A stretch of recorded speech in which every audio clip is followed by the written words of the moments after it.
Don't wait to start speaking up when you become confident, because that will never come. If you don't ask, people simply won't know. And the problem with not asking is you become resentful. If you get a negative review at work, good. Accept feedback. Remain curious. Remain open to always be learning new things.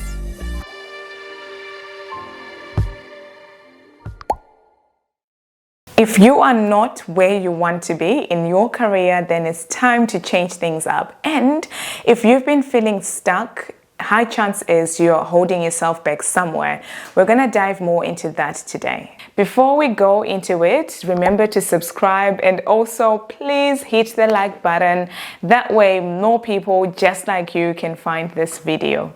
And if you're looking to advance in your career, be sure to register for my free workshop on how to get promoted quicker. And when you register, you get free access to the A to Z playbook on how to prepare for the conversation with your manager. I'm currently reading Nice Girls Don't Get the Corner Office by Lois Frankel, and she talks about the unconscious mistakes that women make to sabotage their careers. Here are 5 qualities you need in order to constantly advance in your career. Are you ready? Stop blaming others for where you are. It will only keep you there longer. The thing is, as women, you might get together with your girlfriends and then you sympathize with them about how your career is going, and then you tell them about how bad things are at work and how you are the biggest victim. And your girlfriends are simply there just sympathizing with you, and they're likely not to give you the hard advice that you need to hear. If you want to constantly advance in your career and to stop sabotaging yourself, the first step is to actually assume 100% responsibility for your own growth and for your own career, and accept that responsibility. That way you can start taking the steps for you to grow. Ask and it is given. People are not mind readers. Ask for whatever you want, whatever it is, without apologizing for whatever it is that you want. So e.g., if you want a pay rise, ask for it. If you feel like you have grown in the tasks that you've been doing in your team, you now assume a bigger role. Maybe you've become the senior operator or senior manager, and you did not receive a corresponding pay rise to go with it. Ask for it, because maybe your manager is assuming that you don't need the extra money. You're happy to be where you are despite having those extra tasks. Also, maybe you want flexible work hours. Definitely ask for them.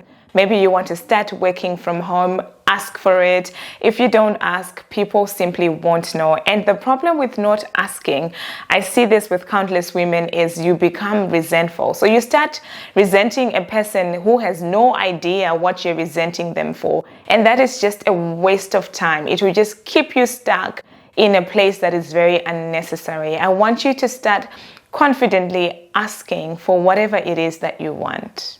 Sit at the table and confidently join the conversation. You are a grown woman now with an opinion to boot. Be confident about voicing your ideas. Contribute to the discussion by making yourself a valuable member of the team. If speaking up is not your strength, then learn to speak up. Do so, especially when you're afraid. Don't wait to start speaking up when you become confident, because that will never come. You become more confident the more you practice. So even if you start speaking up, your voice is shaky because you're not used to speaking up, I want you to do it anyway, then speak up again until you become better and better. You can even take some public speaking classes in order to improve your speaking skills. I know for me, I once joined Toastmasters because I wanted to become better at expressing myself. So you can actually do the same. You can just go on YouTube, find a local Toastmasters in your area, start speaking up. Your voice is a powerful agent for growth in your career. 4, acknowledge your own achievements in public and accept praise without blushing. Women tend to undermine and undervalue their level of expertise. They undervalue whatever they've achieved in their career because they don't want to look big-headed and they don't want to sound boastful, whereas men more confidently talk about their achievements. They bask in the milestones that they have taken to get to where they are. And as a result, they appear more experienced, like they appear more competent. And when I learned this in my industry, I became that person, who is not afraid of saying the amount of years of experience I have, what I've gained from that experience. And I've seen that when I do that, people view me in a different light. They're not thinking, oh my goodness, this girl is boastful or bashful. No, they think like, oh, that is amazing. You've achieved all these things at your age. So don't be afraid of accepting praise in public, as well as sharing how far you've come. The fifth quality is attitude. Bring a positive can-do attitude to work. There's nothing as tiring as working with a coworker who's always complaining, who always has a negative attitude to everything that is happening in the company. Be that person that can be counted upon to bring a positive can-do attitude. And you know what? When a chance to advance actually comes up, you will be noticed.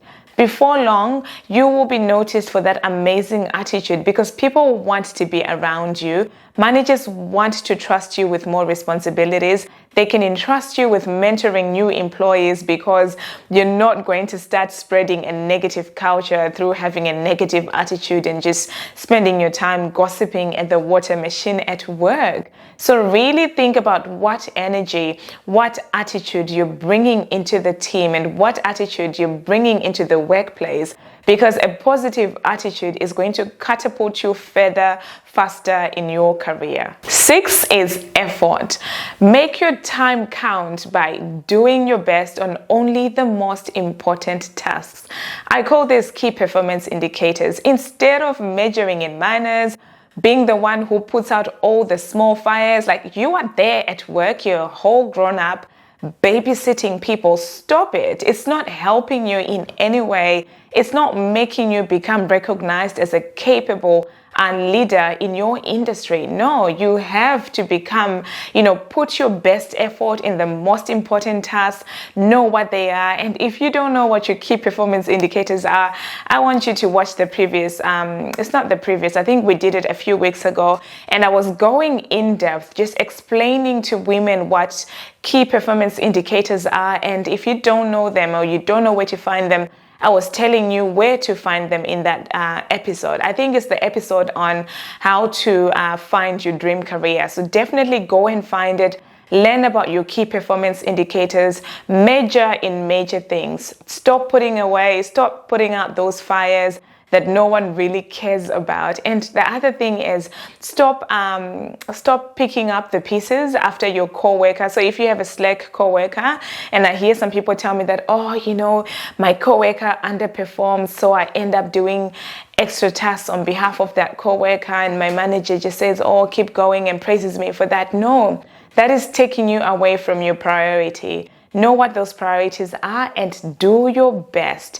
Bring your maximum effort to your work. 7 is be decisive. Make decisions quickly, swiftly, without second guessing yourself. Companies want to promote people who can make quick decisions because it's a powerful indicator of being a good leader. 8th quality, don't take things personally. If you get a negative review at work, good. Accept feedback and seek out that feedback as well. So if you get a negative review, definitely ask, where that negative review is coming from, what you can do to improve it. Don't be afraid of seeking that feedback, because as you do, you're continuously improving and you also decrease the time it takes for you to grow. 9 is be a lifelong learner. This quality alone will take you places. Remain curious, remain open to always be learning new things. And lastly, build a strong network around you and don't be afraid of reaching out to this network for help. Studies have shown that men build networks around them and they're not afraid of calling other men and asking for a favor, like, hey, I want to apply for a job in that company because I want more money. can you please connect me to their human resources manager? Whereas women will probably just have a social chat and not directly ask for that favor. So build a strong network, become proactive about going out for networking events, and when you're out for these events, don't hide. Smile, introduce yourself, make friends, write down contact numbers, keep in touch with those people, and when you need the favor, capitalize on that network.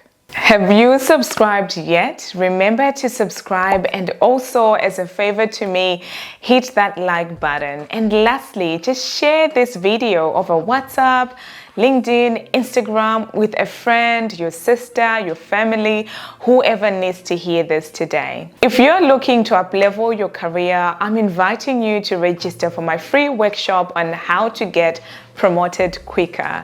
And when you register, you get access to the free A to Z playbook on how to prepare for that conversation with your manager. Here you go. Those are the 10 qualities on how to quickly advance in your career. I'm curious, do you think having a positive attitude at work matters? Yes or no? Let me know in the comments below. Thank you so much for watching. My name is Lorraine, and I'll see you on the next episode.